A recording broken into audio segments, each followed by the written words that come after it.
To discuss, we're now joined by the Executive Chair at the Institute of Election Management Services in Africa.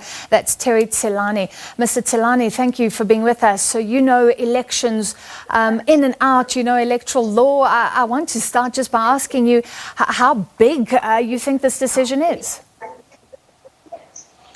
I think it's got far-reaching consequences.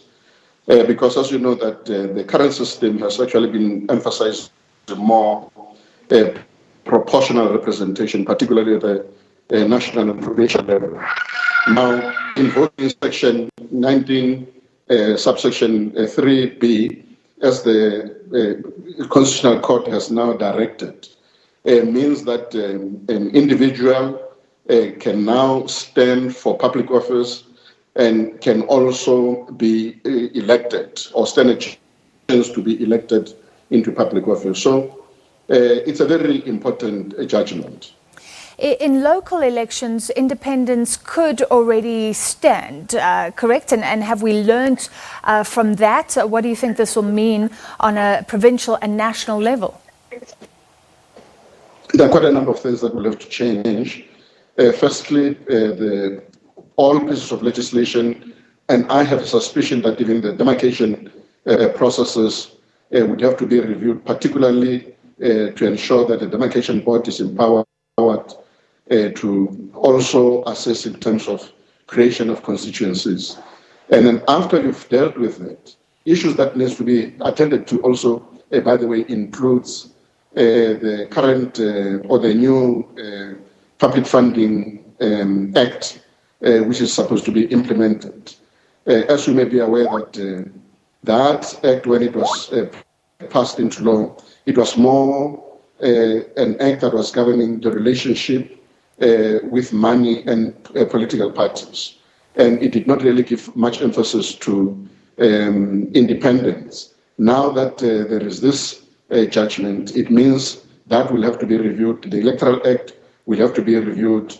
And other pieces of legislation, including Local Structures Act and Systems Act, may also require some kind of a review.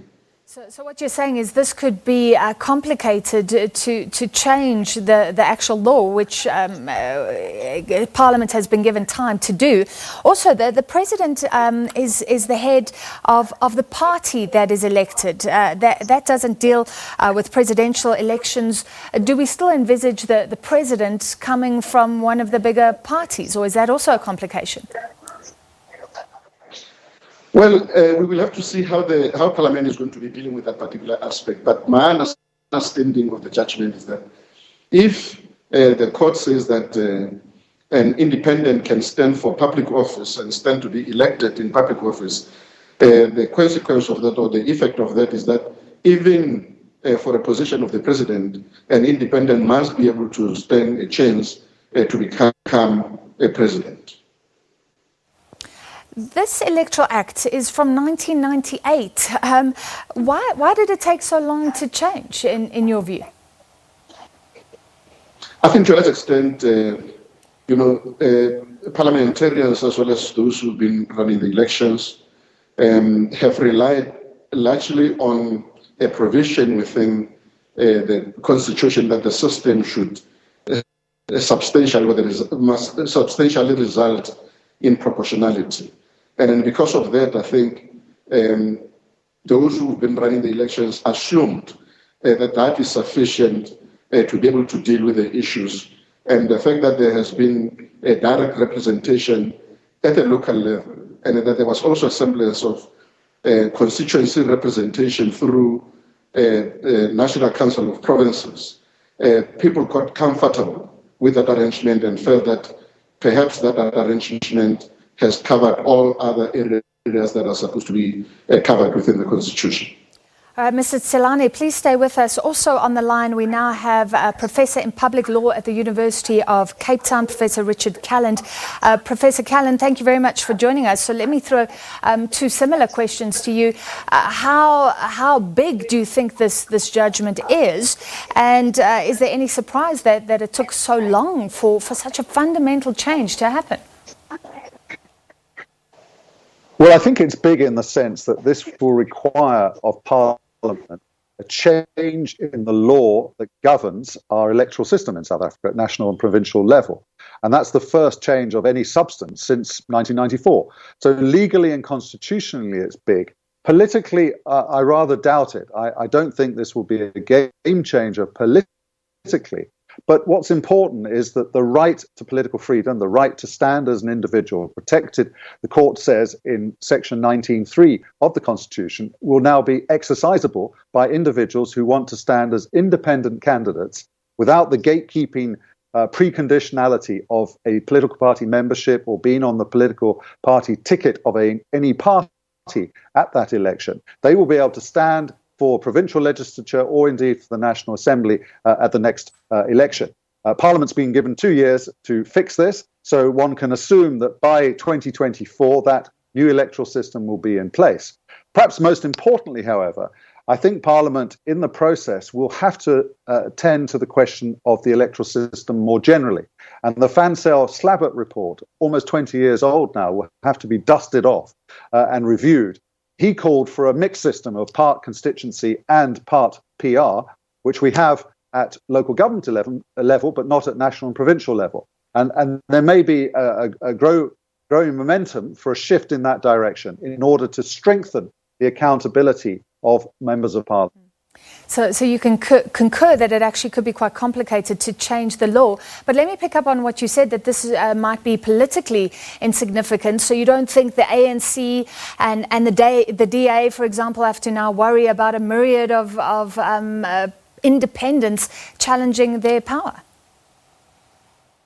Not with the current electoral system. With the current electoral system, if you or I were to stand for the National Assembly, we would need to win 0.25% of the vote to win a seat. In the last few elections, that's about 50,000 votes. Let's assume one could muster 50,000 votes from across the country. That would give us one seat. We'd be competing against political parties that have muscle, that have history, that have resources, that have infrastructure on their side. So I think it would be very hard for independents to compete. However, if we ever get to the point where the ANC's majority is in question and they go just below 50%, let's say, then one could have a situation where one or two individuals or a group of independent MPs hold the balance of power in Parliament. I think we're a long way from that, but that scenario is not entirely inconceivable. Mr. Tselane, back to you. If we look at world electoral systems and what's happening in Africa, are we getting more in line, or are we becoming more unique as South Africa? Well, I think we're getting in line. The developments throughout the continent. You may be aware that, for instance, in Kenya, they've got direct presidential elections, and all the elections are combined. And then I think we're beginning to move in that direction. All right, and back to Prof. Calland. I mean, you were saying that the small independents will really find it difficult to confront the big parties. And I guess we could say we've actually had experience, maybe Hladi Motsoeneng's party effectively representing him. Some could say Agang, launched by Mamfela Ramphele, maybe representing her. And these strong individual candidates haven't always done well in the past. Is it fair enough to say that? I think it is a fair point, Francis. And that's why I think that this will only be a game changer if there is alongside it a change in the electoral system at national and provincial level to introduce direct election with a constituency base.